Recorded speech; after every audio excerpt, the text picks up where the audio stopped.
What's happened now is I got to find another way. And that camera moves or not. What I mean by that is that, what is the point of the image?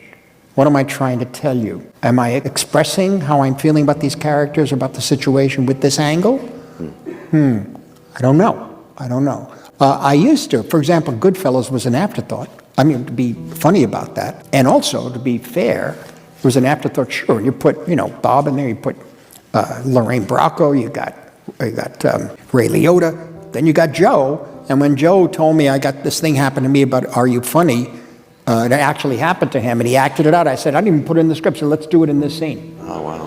And that's the picture. The picture comes out of that, but that's the actor. In a scene like that, we worked on it in rehearsal and did a couple of improvisations, and I worked out the scene, typed it all up, and gave him the scene. I said, go this way because you hit these different levels. And basically put 2 cameras down and squeezed it in on a day of shooting where we were really rushed. But again, in a scene like that, the angle, notice there are no close-ups.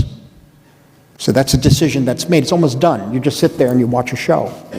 If they get to hit the right levels. If they're not hitting the right levels, you got to go and you got to get to this, whatever. So the rest of the film, camera moves, cutting the music, all those intercutting with the music, it was all done. I'm gonna put the link to this full interview in my stories because this one is definitely worth watching. And it's pretty recent. It was like a month ago that it was posted. And it's great because there are so many good little moments like this clip where Scorsese is just casually talking, doing the interview, but there's so much insight. Like, this isn't just a great story about how the infamous scene in Goodfellas was born, but it's also so telling that his philosophy of filmmaking is really about what am I trying to tell you? And everything matters. It's not just about the plot, the dialogue, the story. Every single camera movement, the cuts. Is it a long shot? Is it a close-up? Is it a oneer? The music, everything matters. And I think that's a great thing to keep in mind when you're even working on your screenplay. Also, Scorsese was very much influenced by French New Wave cinema. And I can admit, I haven't delved in as much as I need to. And perfect timing, Kino Lime just came out with an article, Top 20 French New Wave Films. And I'm definitely going to use this as my inspiration to start going down the rabbit hole. I do recommend to check out their blog. They do 2 posts a week, 1 script analysis, and then 1 post like this, a list or tips, tricks, that type of thing. But I did want to ask y'all, if you have gone down the rabbit hole of French New Wave, what do you think are the top 3 films that I have to watch?